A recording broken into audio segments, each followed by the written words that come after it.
Bom dia, vamos começar o nosso devocional de hoje, continuando aqui em Lucas capítulo 13, versículo 6, que diz assim: a parábola da figueira estéril. Em seguida, Jesus lhe propôs a seguinte parábola: certo homem possuía uma figueira cultivada em meio a uma grande plantação de videira.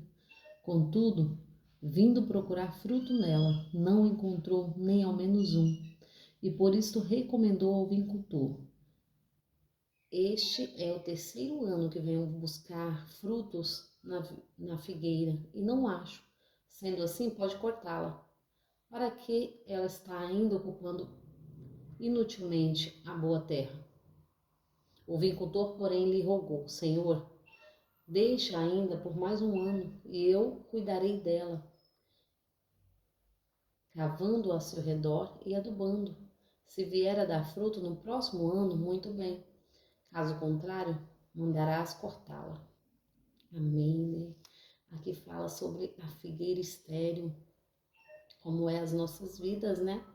Porque aquele que não der bom fruto será cortado.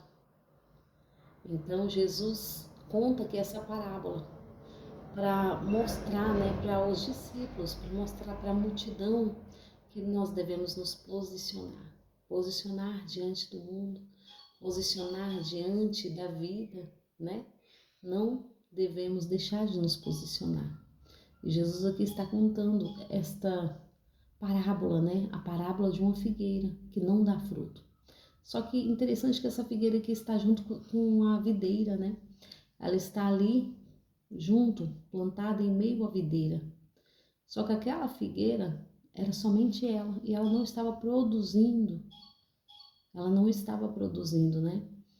E ali havia alguém que cuidava dela.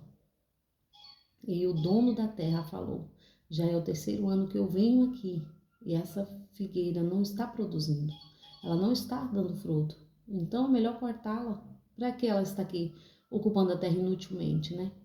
É inútil deixar algo numa plantação onde não dá fruto. Imagina assim, nós temos uma plantação de laranja e ali no meio há uma tangerina, uma mexerica. Só que aquele pé de tangerina ou de mexerica não está dando fruto. Então, o dono da terra manda tirar ali, cortar e lançar fora.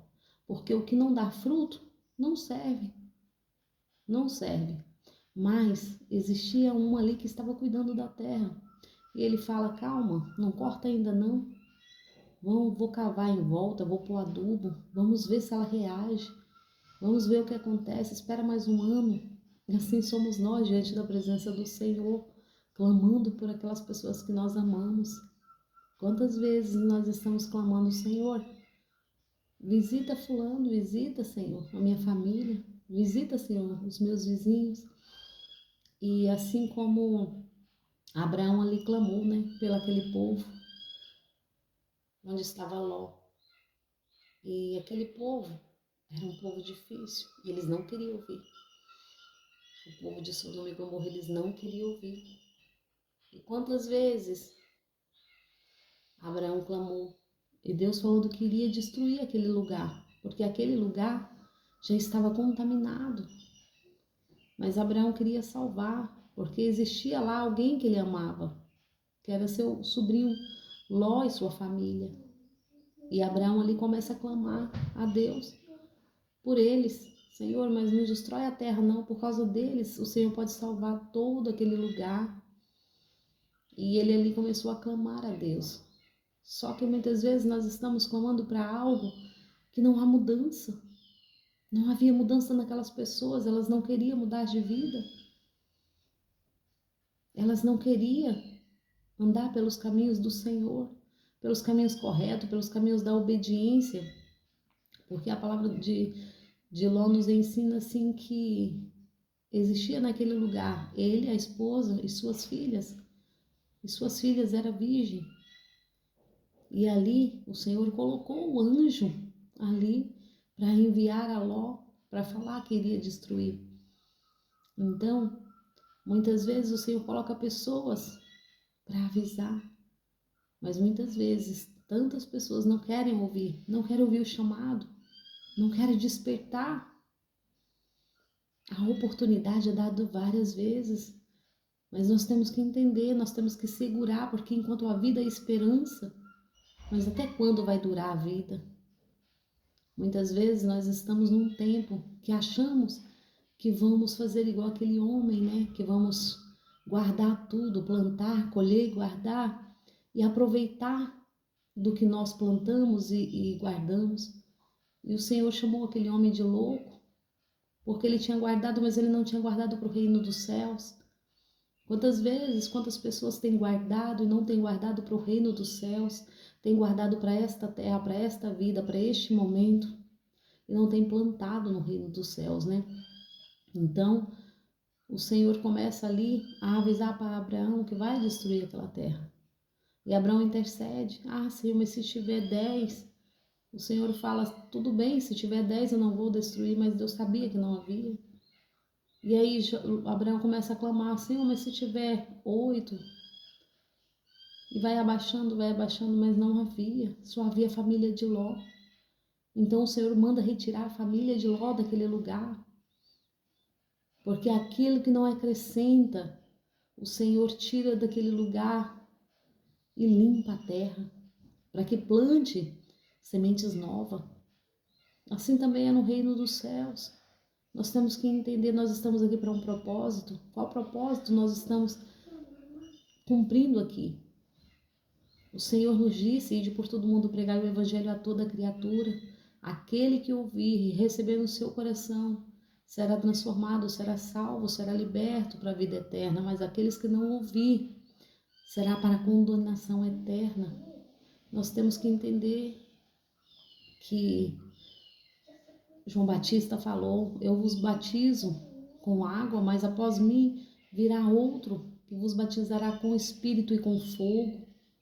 E interessante que quando João Batista fala isso, ele está falando de Jesus.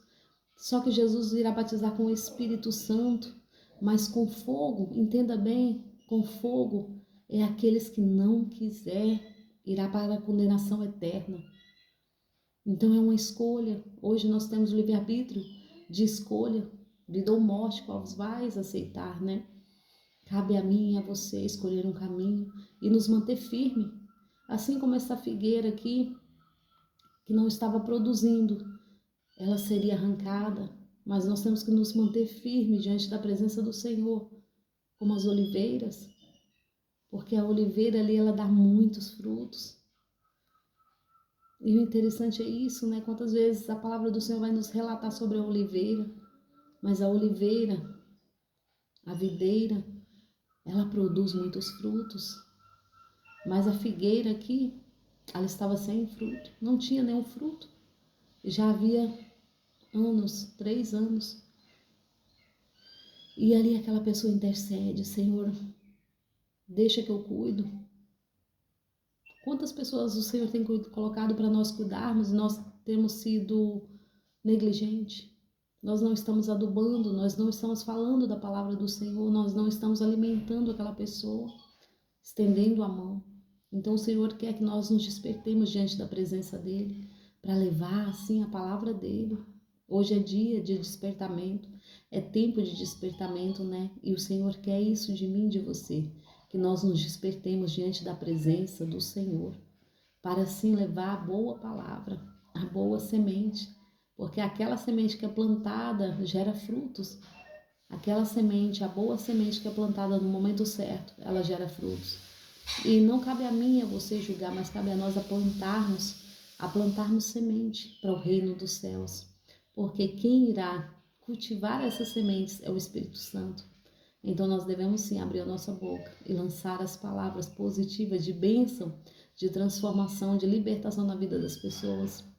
Assim como este homem aqui que estava cuidando e falou, Senhor, calma aí que dá mais uma oportunidade que eu irei cultivar mais, eu irei adubar mais, eu irei falar mais. E assim nós devemos ser no reino, né? Não devemos desistir das vidas, nós não devemos desistir das almas, assim como Abraão fez. Ele não desistiu. E não cabe a nós desistir, mas cabe a eles entender que no momento certo, eles irão ter que tomar uma escolha. Então é sobre isso, amém? Vamos juntos levar assim a palavra de Cristo em nome de Jesus. Quero agradecer a todos que têm me ouvido até aqui, né? Que tenha uma semana abençoada em nome de Jesus. Com esta palavra viva, palavra que cura, palavra que liberta, palavra que transforma. E tem transformado a minha vida. E assim eu também creio que vai transformar a sua vida em nome de Jesus.